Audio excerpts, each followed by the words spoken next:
Good afternoon, everybody. I am Jacqueline Romero from the University of Zaragoza in Spain. Welcome to the 11th webinar organized by the BovINE project. Together with Virginia Resconi, we lead the thematic area Production Efficiency and Meat Quality from BovINE. Today, we will talk about marbling in European beef cattle. So this theme responds to the needs detected by farmers for our thematic area for 2022, the year 3 of the project.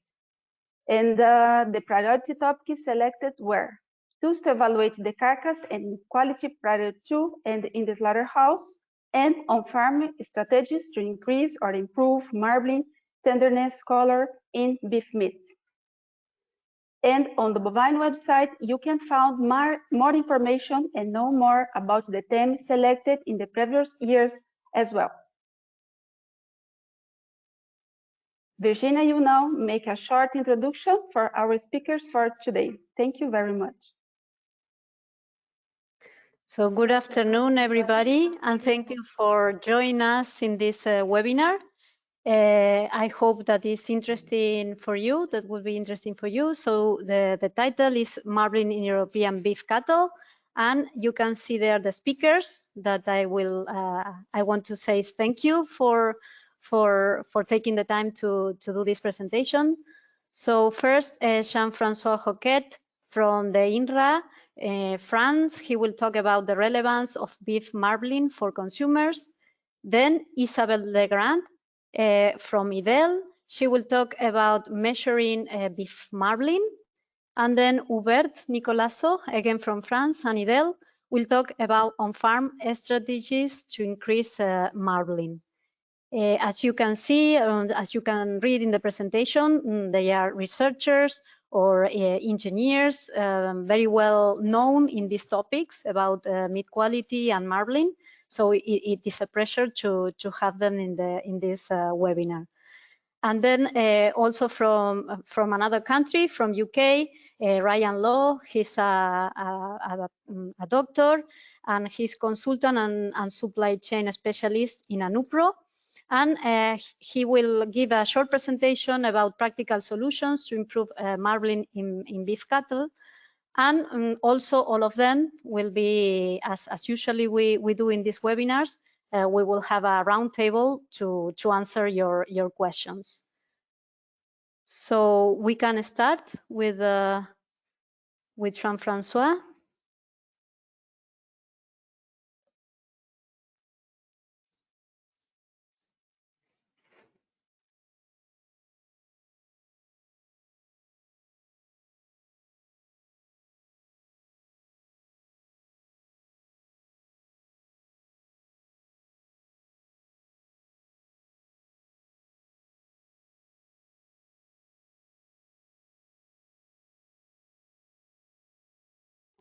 We can't hear you, Hubert.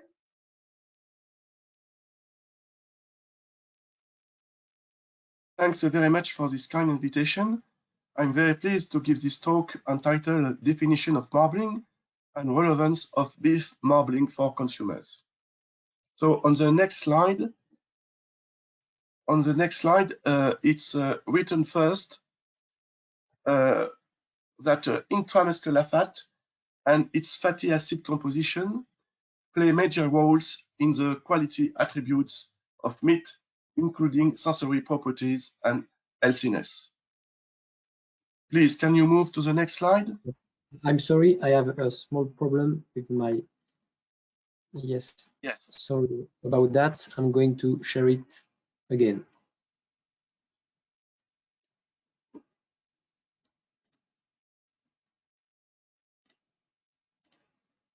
Okay, is it better, Jean-François? Yes. So okay, I was saying that intramuscular fat, IMF, and its fatty acid composition play major roles in the quality attributes of meat, including sensory properties and healthiness. It's then written that the amount of visible fat is regarded as a quality criterion of beef in many developed countries, and it refers to marbling. So on the next slide, I just would like to precise the two definitions. The definition of intramuscular fat, this is the amount of fat within muscles, and it's determined using a biochemical assay in a lab. It's considered as a reference method. Marbling refers to the appearance of white flakes or streaks of intramuscular fat between the bundles of muscle fibers, and you can see here a slide of the muscle tissue with fat cells, adipocytes, between muscle fibers, and this is a visible part of intramuscular fat. And on the picture of Wagyu beef, you can see high marble beef. On the next slide, you can see the different definitions we can find in the literature about marbling. In all these definitions, marbling is visible intramuscular fat with some slightly differences depending on the country and depending on the grading system for carcasses. On the next slide, you can see the correlation between marbling percentage and chemical intramuscular fat for high-fat beef and low-fat beef. So as expected, there is a strong and significant positive correlation between marbling percentage and chemical intramuscular fat, but it's not perfect because there is some intramuscular fat you cannot see with your eyes. On the next slide, you can see that if you compare different breeds, you have a good correlation between carcass fatness and intramuscular fat, here expressed in percentage of dry matter. So the very lean beef breeds, such as Belgian Blue, are characterized by a low amount of fat in the carcass and a low amount of intramuscular fat, whereas Aberdeen Angus, at the opposite, are characterized by a higher amount of carcass fat and intramuscular fat as well. On the next slide, it's briefly indicated how intramuscular fat develops. At the beginning of growth, you have small differences in intramuscular fat for very young animal. So the start might be 2 for some lean animals and 4 for higher marble animals. It's please obey, it's written on the slide.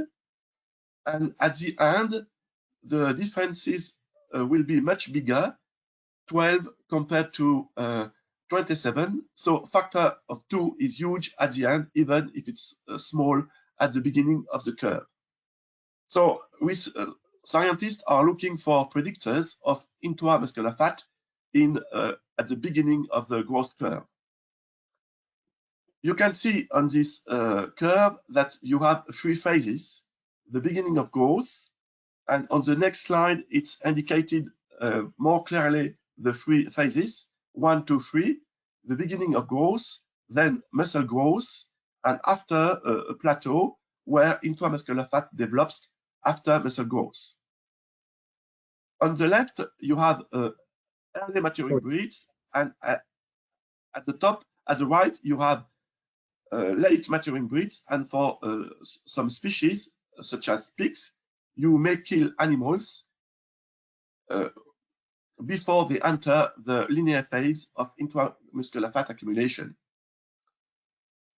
So on the next slide, I would like to present an experiment from the IDEL. And this experiment demonstrates that marbling is an indicator of beef eating quality. However, consumers' responses differ at the time of purchase and at the time of eating. When consumers want to buy beef, they would prefer low marble beef or medium marble beef, but when eating beef blindly, consumers prefer fatter beef because intramuscular fat positively affects flavor lacking, juiciness, and tenderness. On the next slide, you can see indeed that when you increase intramuscular fat expressed here by gram of fresh tissue, you increase flavor score, and the optimum of intramuscular fat is around 3–4%. On the next slide, you can see that the relationships between carcass fatness and marbling is quite poor. You have the different fatness classes, 2 - 2 = 2 plus 3 - 3 = 3 plus. and the correlation between carcass fatness and marbling is about 0.28 only. And indeed, if you look at the relationships between eating quality on the next slide and carcass fatness, on the next slide, you can see that the correlation between eating quality as marbling is quite poor. You have here the global eating quality score according to the Meat Standards Australia system, and you have the different classes of fatness for carcasses, and except with for the last one with the tendency, there is no differences in eating quality between class 1, class 2, class 3, class 4, and also class 5 for different cuts. On the next slide, the global eating quality score, called MQ4, has been explained in terms of variability for different cuts. And you can see that for the first cut, marbling can explain 37% of the variability of eating quality. And this percentage varies between 2% up to 50%, depending on the cut. On the next slide, there is a huge study performed in Australia with more than 3,000 carcasses and different cuts, and on average, the percentage of variability of the global eating quality score explained by the marbling score is about 11%. So on the next slide, which will be the last here, I would like to summarize the different conclusions of what I said before. Intramuscular fat and marbling both contribute to sensory quality, especially flavor liking. However, the contribution of marbling is variable and depends on the cut, depends also on the breed and on many factors, but a minimum of marbling is appreciated by consumers because intramuscular fat and marbling are good for eating quality. Carcass fatness and marbling are poorly related, and consequently, carcass fatness and eating quality are poorly related as well. So now I will give the floor to Isabelle. Jean-François. Thank you, Jean-François. Good afternoon, everybody. So the next part of this webinar deals with marbling measurement linked to visual grids or to portable devices. Next slide, please. First of all, it's important to remember what Jean-François already said, that measuring marbling is a way to evaluate intramuscular fat, which affect meat sensory qualities. Thus, intramuscular fat chemical analysis represents a reference method linked to marbling. Next, please. However, this chemical method requires collecting a meat sample, which is destructive. This is the reason why it is often replaced by a practical and cheaper alternative with a direct visual evaluation using specific grids.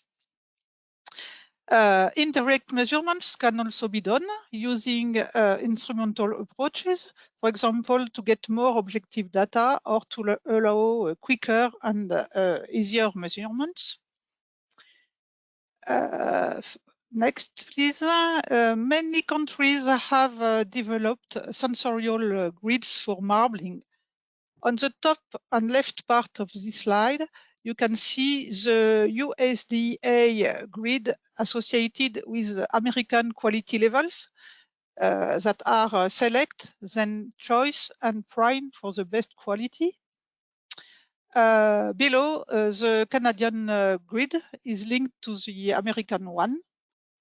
And on the right, you have Australian grids, which include the house meat grid with 11 marbling classes between 0 and 10, and the MSA grid, which is more precise and gives scores from 100 to 1,190 in increments of 10.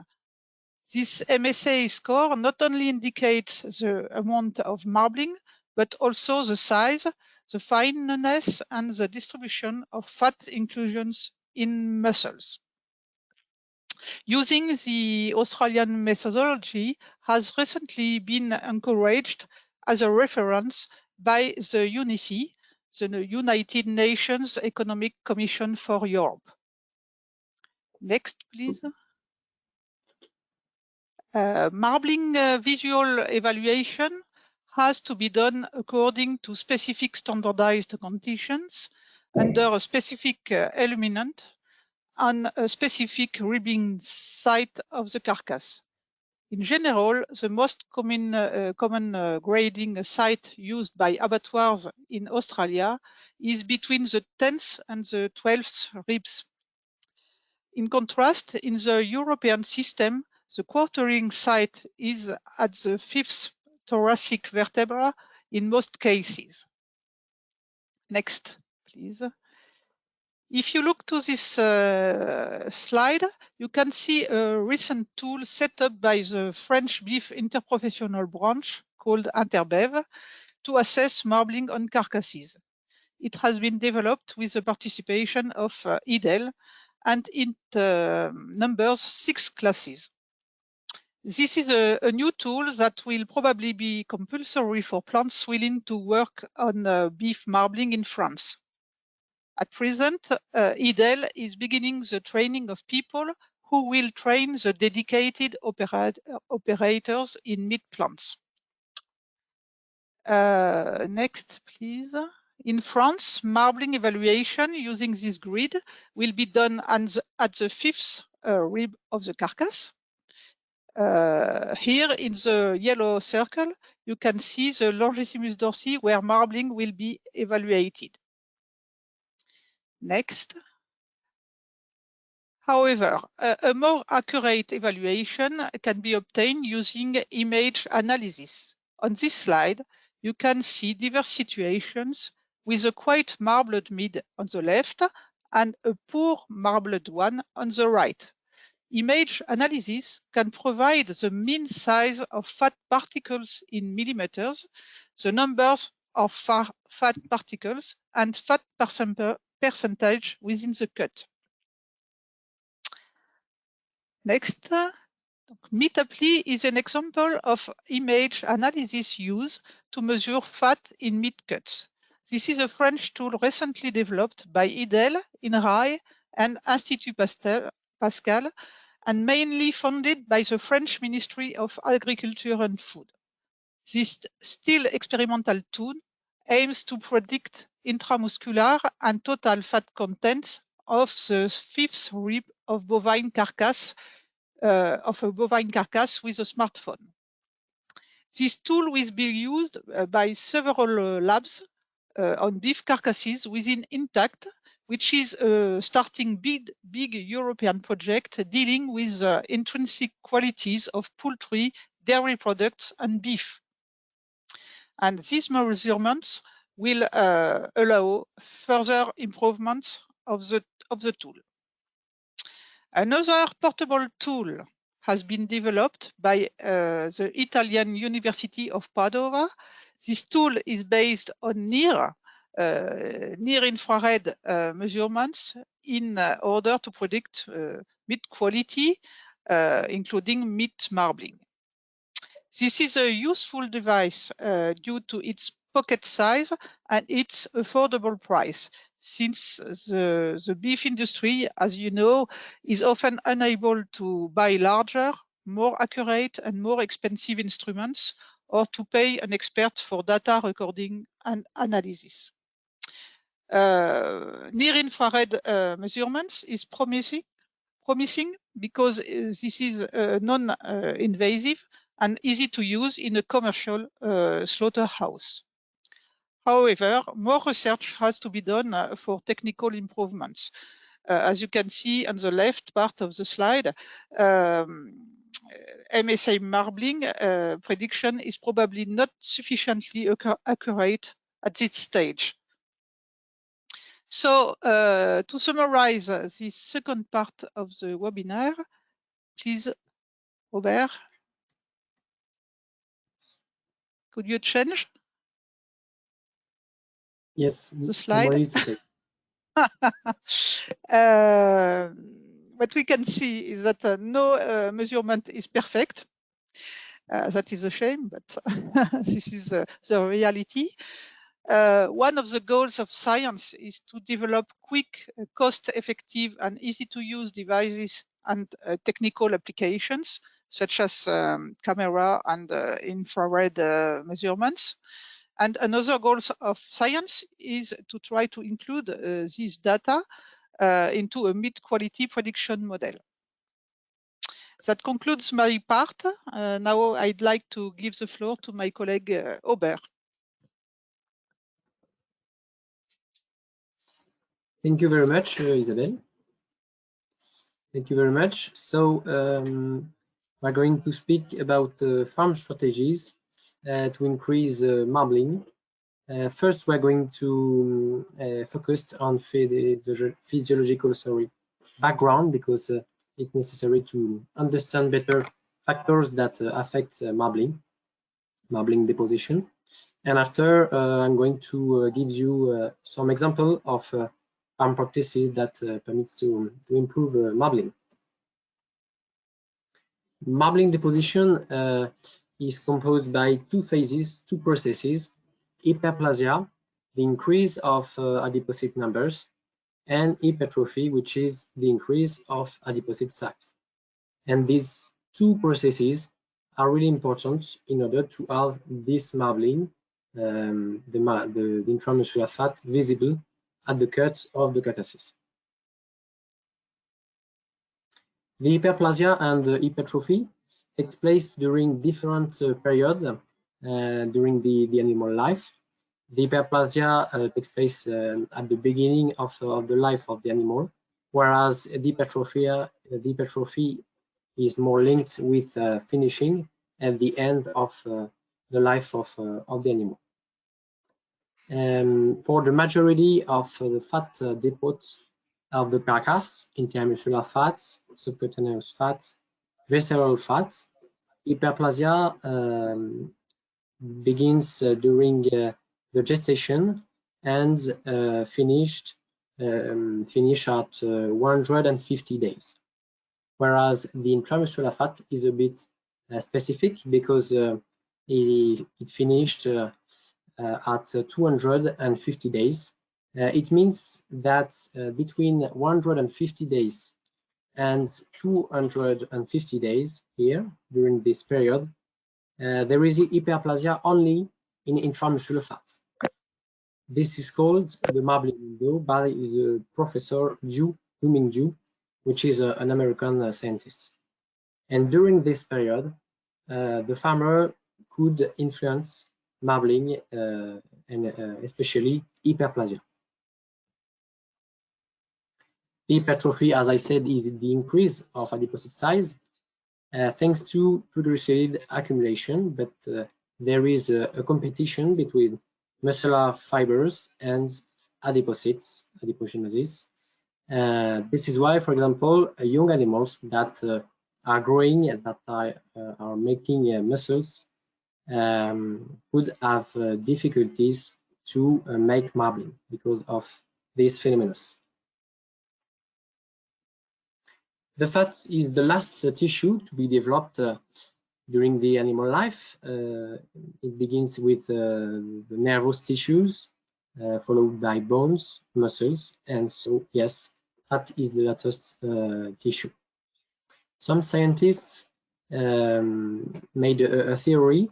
They think that there is an order of deposition of the different fat tissues, and this order would begin with the internal fats, followed by the intermuscular fats, followed by the subcutaneous fats, and the intramuscular fats would be the last one. So these scientists think it would be difficult to influence marbling without increasing other fats. But the theory is more and more discussed, because, as said Jean-François, the general fattening state is poorly correlated with marbling. This is a small summary. So for intramuscular fat development, we need two processes, hyperplasia and hypertrophy. Hyperplasia can be influenced by feeding during early life, during especially the marbling window. And this is something validated or confirmed by experimental trials on an American context. We will see it after. Hypertrophy is associated to muscle developments and finishing. So now I'm going to give you some examples of livestock practices which permit to enhance marbling. For some people from the meat industry, a question could be how to increase marbling without impacting other fats, because for some industry, for some slaughterhouses, the other fats could be a waste. For others, not, because they, for example, they send minced meat, but for some of them, the other fats could be a waste. So it would be interesting to increase intramuscular fats without affecting the others. An answer could be feeding during the marbling window. American scientists tested it in an American context. They early weaned calves around 100 days, and it was followed by energy supplementation composed by cereals, soya, and distiller grains in order to increase the hyperplasia. The breeds used were mainly Angus or crossed Hereford Angus, and these were young bulls, steers, and heifers.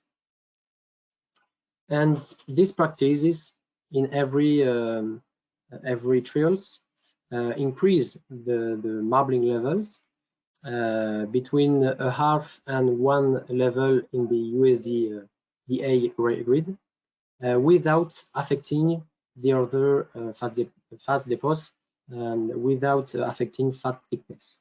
So it's a result which is interesting, but we still don't know what is the impact of such practices with European breeds. And it could be something to study. Finishing conditions is also really important to control fat deposition. The length of the finishing period is a major factor. Some scientists tested it on pre-merge child. They decided to increase the period of finishing by 2 months, and they obtained more intramuscular with the longer finishing period. Energetic level is also a factor. You see a graph on the right hand side with the growth on the vertical axis, the horizontal axis, sorry, and the percentage of fat tissues and muscles percentage on the vertical one. And as you see, when you are increasing your energetic levels, you are increasing your growth, the growth of your animals, and fat tissue percentage is increasing as well. And muscle percentage is decreasing. So with energetic levels, when it's increasing, you will increase your intramuscular fats, but also the other fat tissues. About the nature of finishing animals, you have a graph here with the intramuscular fat levels on the vertical axis and the hot carcass weight on the horizontal one. And as you see, there is more marbling, more intramuscular fat, sorry, with a grain finishing than a grass finishing. So the nature of the diets would also influence the intramuscular fat levels developed by animals. Some scientists try to explain these phenomena, and this is only a theory, but they say that roughage produce mainly acetates in the rumen, which lead to subcutaneous lipogenesis and the other fats, whereas concentrates leads to the propionate production, which leads to glucose production, which is involved in intramuscular fat lipogenesis. So nature diets could have an impact on fat deposits that are on the carcass. Vitamin A is also something that can influence marbling level. For example, vitamin A restriction during finishing allows to enhance marbling levels. You have here the results from different trials. You have the marbling on the vertical axis, and for each trial you have the restriction group and the control group on the right. And you see that with a restriction of vitamin A, animals make more marbling with the USDA grid. This is linked with the role of vitamin A of regulation in the process of hypertrophy.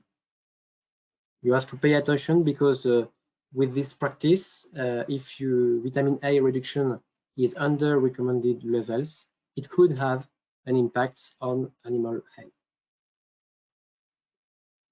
The maturity of animals is also something that can influence marbling, and mature animals can more easily synthesize marbling than grown one. You can see it on the graph, and you can see that this effect is linked to the breed, to the degree of maturity of the breed. It has an impact on the marbling deposition. The category is also something which impacts the marbling and the fat in general on the carcass. Young bulls has lots of difficulties to develop marbling, whereas cows can make marbling easier. And steer and heifer has an intermediary status.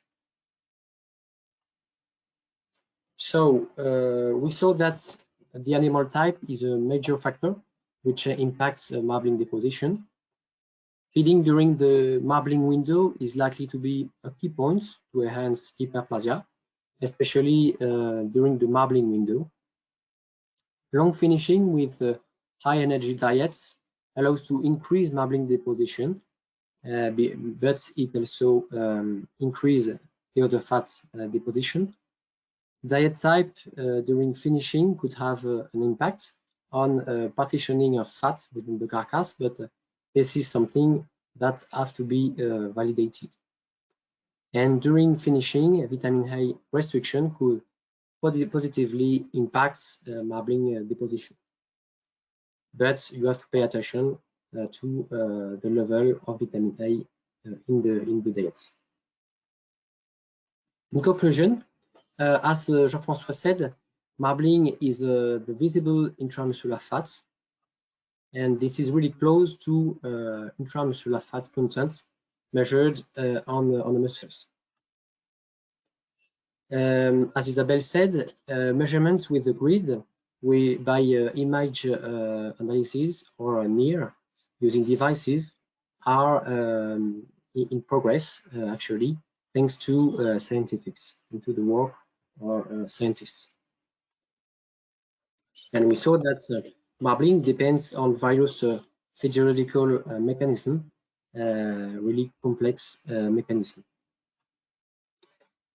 We saw also that intramuscular adipocytes have lots of specificities.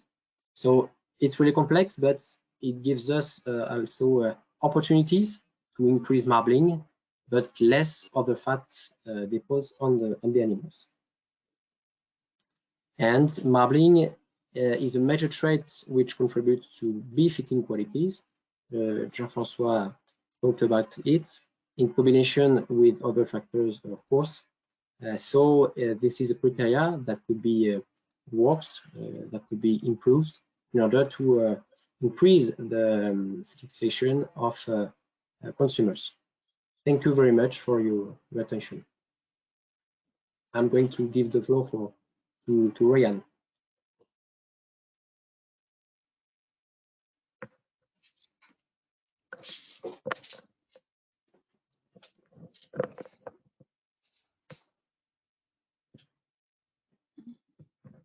Okay, just to check, can everybody see the screen? Yes.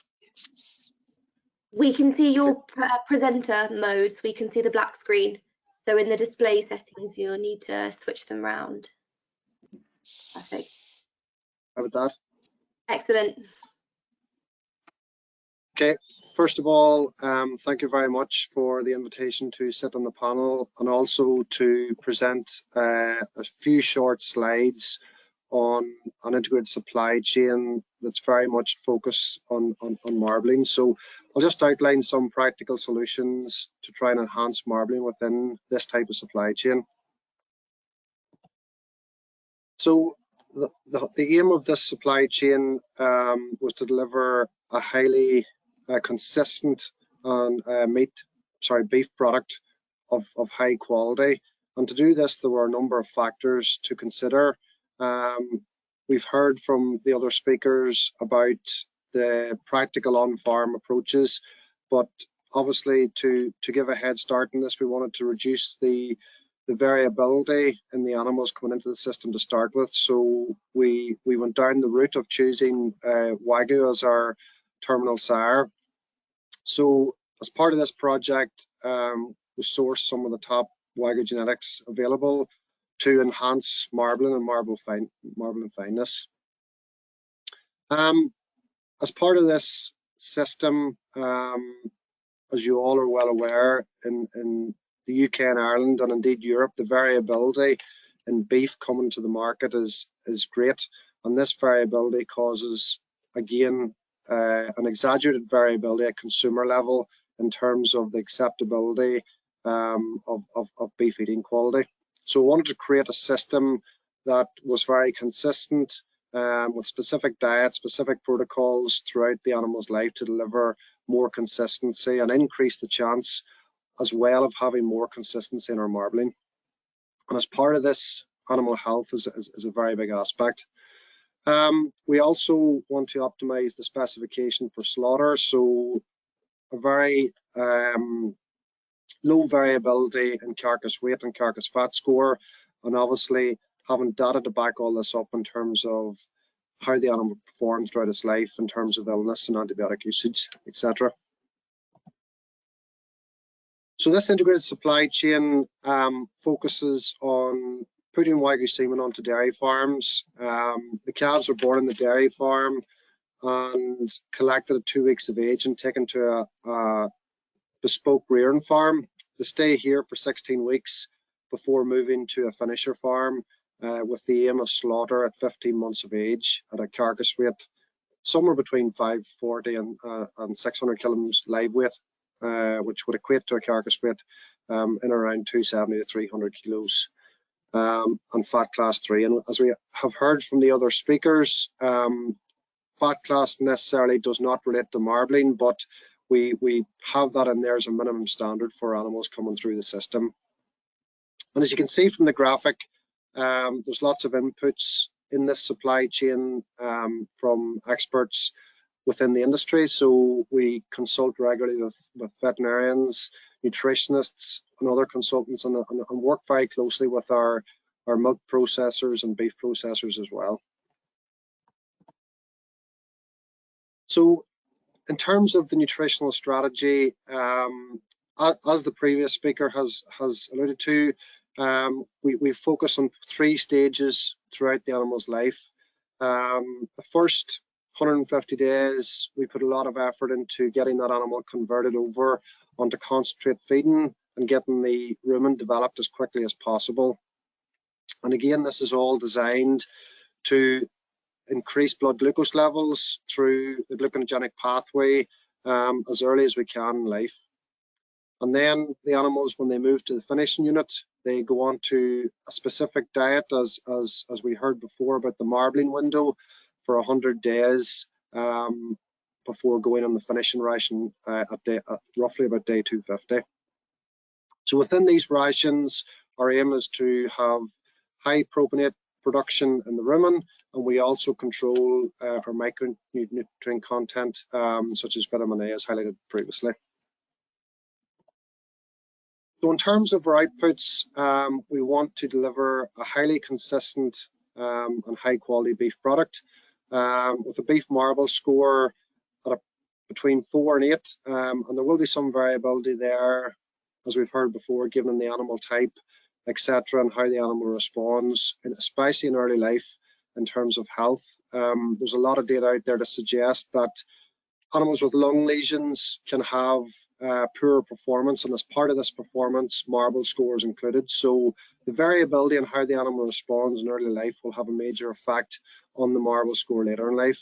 So obviously, through this type of system, marble scores are key, but we also want to ensure that our tenderness measurements are far more consistent than what you would see in a commercial beef supply chain, and using specific fatty acids within the ration to enhance flavour and high levels of antioxidants to give us extended shelf life as well. And the picture just demonstrated there is from a 13-month-old F1 Wagyu heifer. So the ability to achieve a reasonably good marble score at a very young age is there, and within this supply chain, we will be demonstrating how much marbling we can achieve at as young an age as possible. That's a very quick summary of what we're doing, and now we'll go across to the panel. Thank you.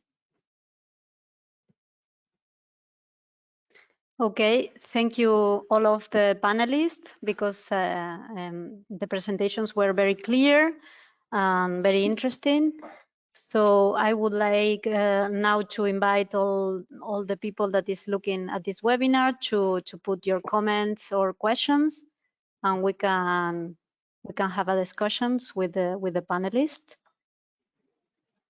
So in the meantime, while the people is writing, I would like to ask one question to all of you. I don't know who wants to start, but it's about the visual measurements. And I would like to know that as the French team mentioned, it's important to have this marbling measure, because then it can be used to predict eating quality. So my question is that if we have like different methods, maybe this can be a problem for predictions. And I would like to know first is if Ryan at commercial level he measure marbling and how, and I would like to know the French view or answering why the French method is different, is measured in a different place, or what are your thoughts about this way of measuring? Okay, on a commercial level to begin with, on our scheme, we use a trained MSA grader to do the marble scoring.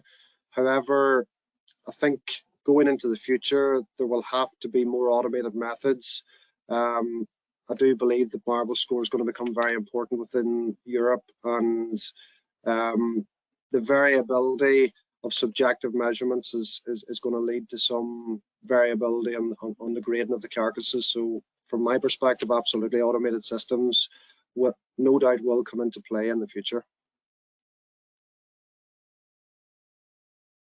And regarding France, so we would like to measure the marbling level at the 5th thoracic vertebra, because this is a quartering site in most of the case in France, and perhaps also in most countries of Europe.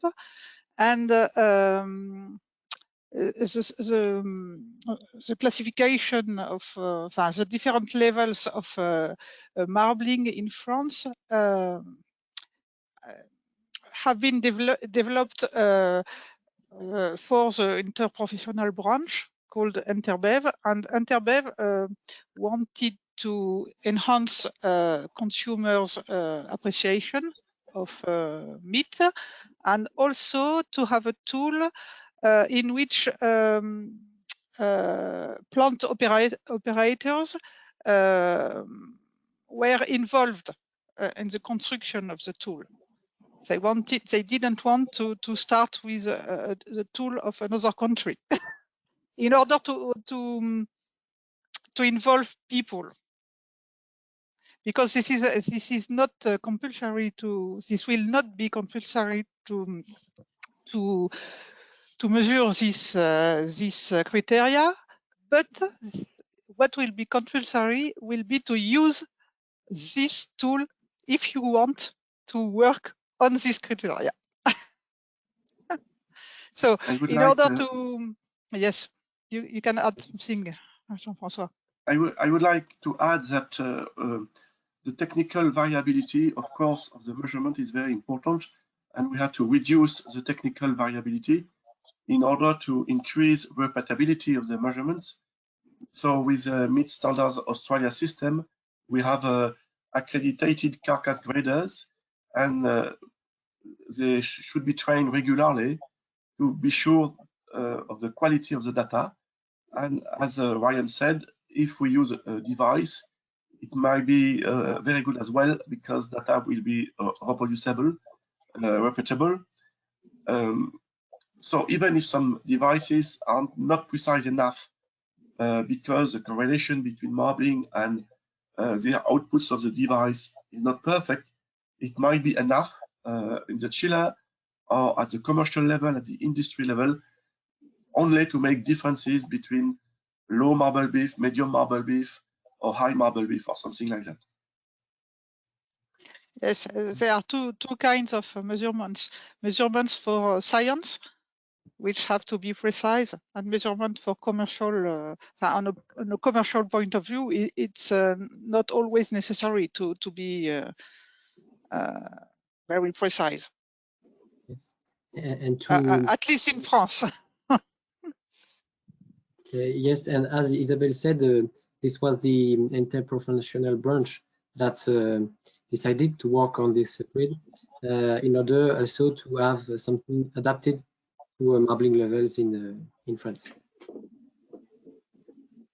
Yes, because in France we have very late maturing animals, so they are very, very lean, and most of the international carcass classifications for marbling are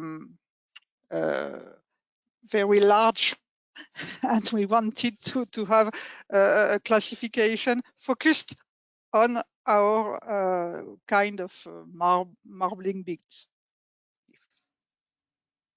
Okay, thank you. Thank you for the responses. Now we are starting to have questions from the audience. So here one is about which type of breeding in early cattle to increase the marbling in the first days.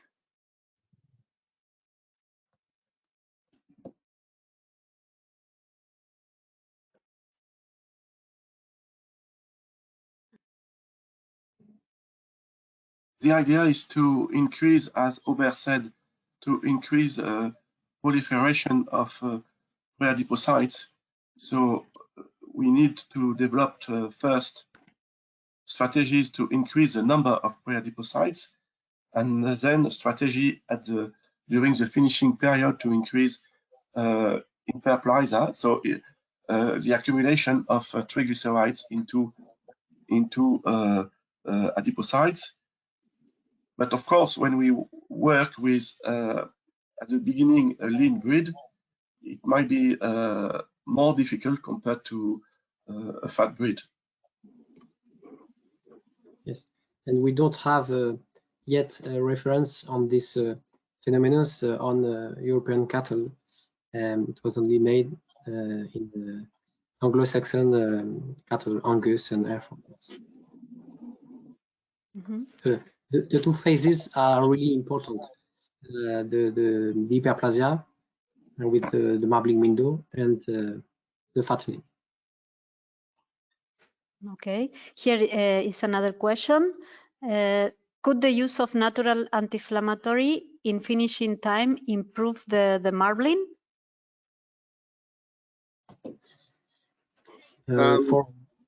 Again, very little data available on that. The only impact that will have is on the health of the animal. So if the animal is using less of its nutrients towards the immune response, then yes, there will be more nutrients available for marbling, but I'm not sure whether this is a sustainable approach.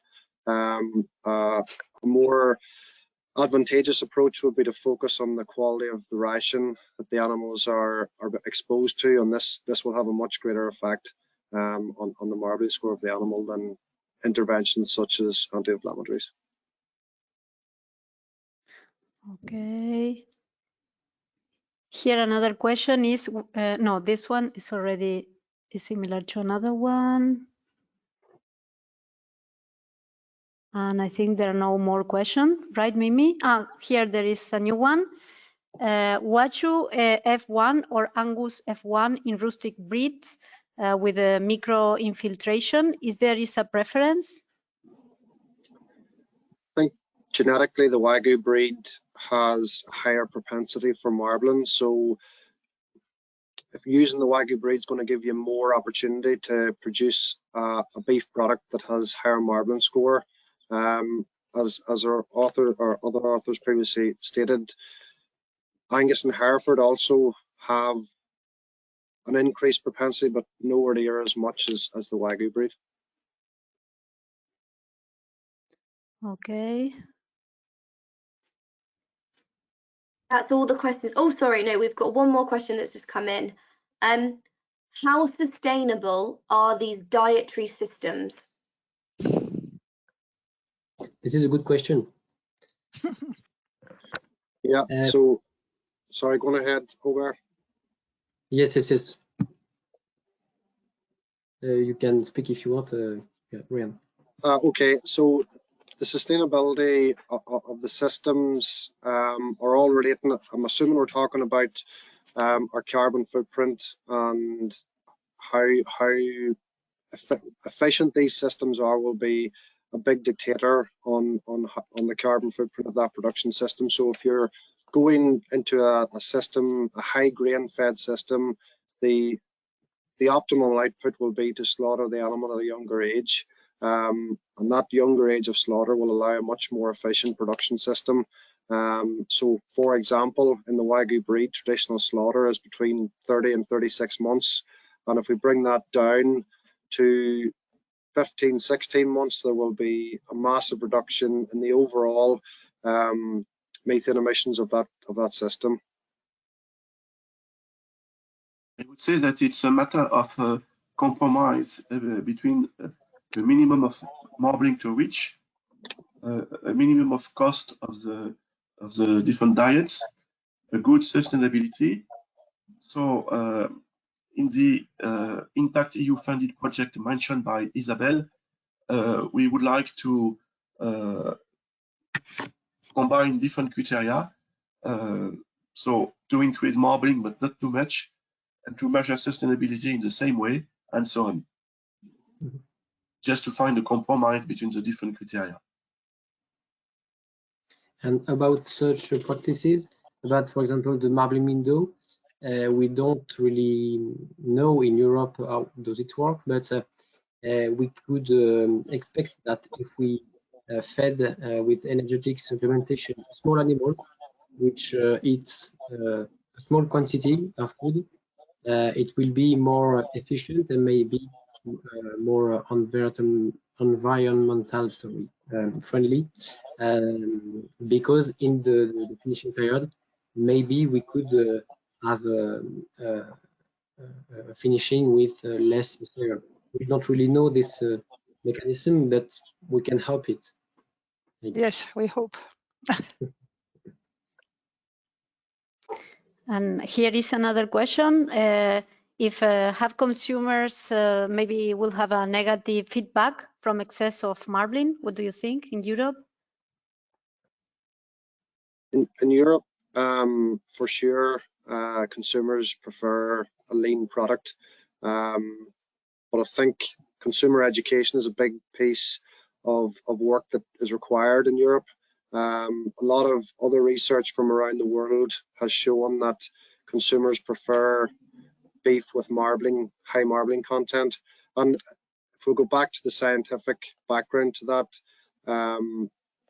the fat carries the flavor volatiles in the meat, so you get a more longer lasting flavor experience with meat with a higher fat content.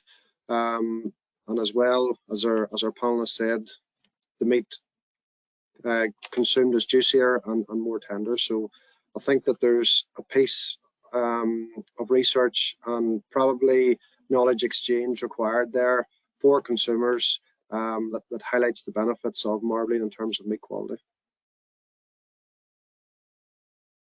Yes, Okay. I think that in And European here- countries, consumers worry about healthiness, about too much fat in beef. So in that case, it may have negative consequences on healthiness of beef. So the idea is to find a compromise between good eating quality and good healthiness with a minimum of fat, but not too much. Yes, about that point, in France, we made the study that Jean-François presented, and we tried to test the effect of a message.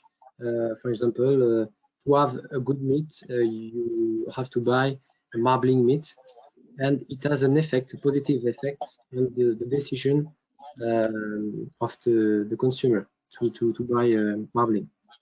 We can. So the marketing is important. Yes, Probably. exactly. Mhm. And then here, I think is the last question for, I think is for Jean-François. So you said that there were some muscles where the marbling did not affect eating quality. So the question is why? Which muscle is because of the cooking or? But when you have a low variability of marbling for lean cuts, lean muscles, of course, the contribution of marbling will be to eating quality will be much lower, and the other factors will increase in importance for eating quality. So when you have muscles with a high propensity to accumulate fat, they may accumulate low, medium, or high amounts of fat, depending on the diet, depending on the genetic background of the animals, and therefore you have a higher impact of marbling on eating quality at the end in the prediction models to predict eating quality. Yes, and some muscles will never have a lot of fat, even if the animal is very fatty. Yes, yes. Okay, I think there is no more question, right, Mimi? Yes, that's correct. Okay, so I think, Jacqueline, you have a last slide. Yes. Thank you, Virginia. So thank you very much for joining us today.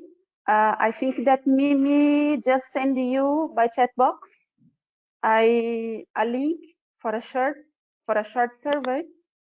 Please complete this survey.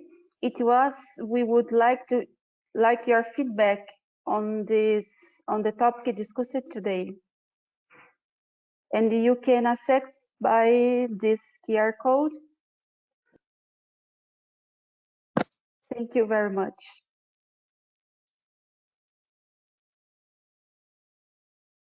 Yes, thank you very much, everybody. Thank you to all of our speakers who have joined us today. It's been a pleasure to have you and a really, really well-informed set of slides there from everybody. I'd just like to invite all of our attendees to join the next webinar for BovINE, which will be held next Monday at the same time, and there will be information coming out about that very shortly. So thank you all once again and have a wonderful evening. Good night. Thank you very much. Good night. Thank you very very much. much. It was a Thank great you. pleasure. Bye-bye. Bye-bye. Bye-bye. Bye. Thank you.